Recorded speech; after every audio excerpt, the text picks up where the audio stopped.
All right, I was just talking about how these boats are headed towards City Hall right now. We're going to toss things over to Tom Leyden and Matt Chatham, who are at City Hall. They've been out there all day. Tom's actually been out there with one of his daughters who didn't go to school today. Hey, that's the way to do it. I know. Bring your kids Family if you can, affair. you know? Well, the players, I did the same thing, Tom. Players did it too, right? Why not? It's a family day, and that really lends right into what Matt and I have been talking about. Some of the things that jump to our mind right away, think about the fact that not everybody can get season tickets. So what sort of access do they have to the team? We saw it with the 65,000 going to Foxborough before they left for Atlanta, and we're seeing it today. Yeah, that's really the part that you're reminded of when you're a player and out in this sea of people. We're generally used to seeing that 68-ish thousand each week at Gillette, and that's a thing that you're quite fortunate for most of the million that live in this region to maybe get to one a year, that kind of thing. But a Super Bowl, I mean, that's wildly out of place for most people because it's become so incredibly expensive. This is the day, free for everyone. We all get to celebrate together. It's a cool moment where you kind of get amongst all the people that you don't get to see every day. It's great. Family day, too. Perfect. They referenced the fact that Dolly and Olivia are with me. You've brought your kids with you previously on the duck boats, and we've seen that with the players. Tom, I actually didn't get to. I brought my kids when I wasn't playing. As an alum. Yeah, as an alum. Got it. But you know what, though? That's one of the things I was always very envious. Teddy Bruschi had his little kids. Mike Vrabel had his little kids. I actually got to come on. I mean, obviously, Tom Brady the other day, we saw him on the podium with his daughter. Coolest thing in the world. But it is something that it really kind of hits you in this moment. You've flown home from the venue. You're here now.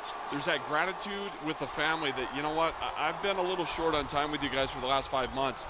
Now we're all able to do this together. You pull them all close and ride together. One of the things that jumps out to me about this organization, and I saw it firsthand as the guys came off the field and into the locker room in Kansas City, is the bond between former player and current player. Now there's a whole nother lot, I think 22 in fact, that have joined your ranks as 3-time Super Bowl champions, and that's a bond that you guys will have forever. Yeah, it's 2 separate classes. I mean, there's two groups of 3-timers now, and I guess Tom counts twice. So, but it's a cool situation. I feel like there was always a time where that 3 out of 4 group kind of sat in a separate place and hung a little bit of cloud over some of these younger guys. Now we're coming through, and it's great for them to make their own mark. There's no legacy to live up to. They have their own.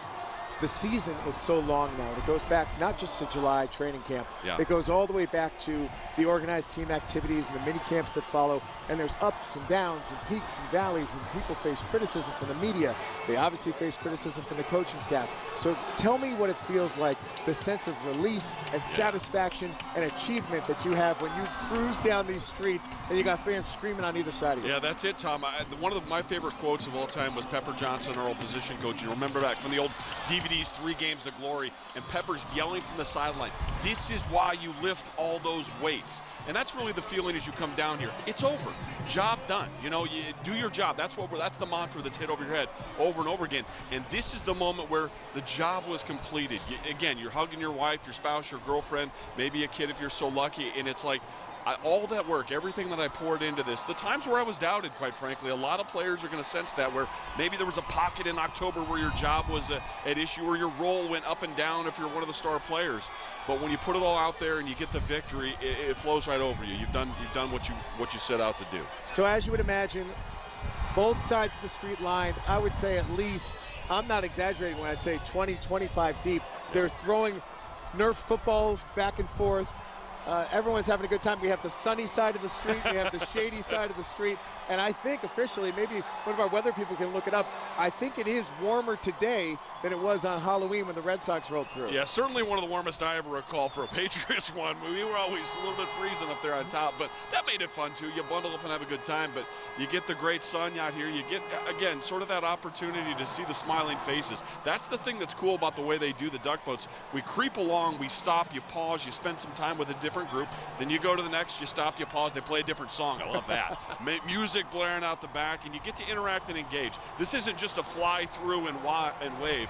This is really a stop and interact kind of situation. We will send it back to Blair and Heather. Obviously, they're making their way towards City Hall. That's where we are, but we know that Butch and Michaela are also standing by, as well as Nicole and Chris. So back to the studio for now. All right, thank you, gentlemen. I got to believe people there are just chomping at the bit. I think I was at that same exact spot when the Red Sox parade was happening not too long ago, and it's the last bit of the parade, and people there kept asking us, when's it coming? When's it coming? When's it coming? Right. They've been waiting so long. Right. And I think he's right talking about how deep these crowds go. I think he's exactly right. And as you see the smiles from the coaches and the coaching staff led by Coach Bill Belichick. And what a moment for them to take in. They've won several Super Bowls, and here they are with a 6th, like it's the first time. Absolutely. Well, they were just asking about the weather for the Red Sox parade just about 3 months ago, and it started in the 30s and it was in the 40s by the time the parade got underway. So 61, 62 right now That in works. February. That works, doesn't it? We'll take this over that. It's been so enjoyable, and I think that's why you're seeing so many people obviously out there just today, because it is so nice. It is so inviting with this nice warm weather. We're going to stick with our coverage. We're going to take a quick break, and we'll be back with more live coverage of the Patriots parade.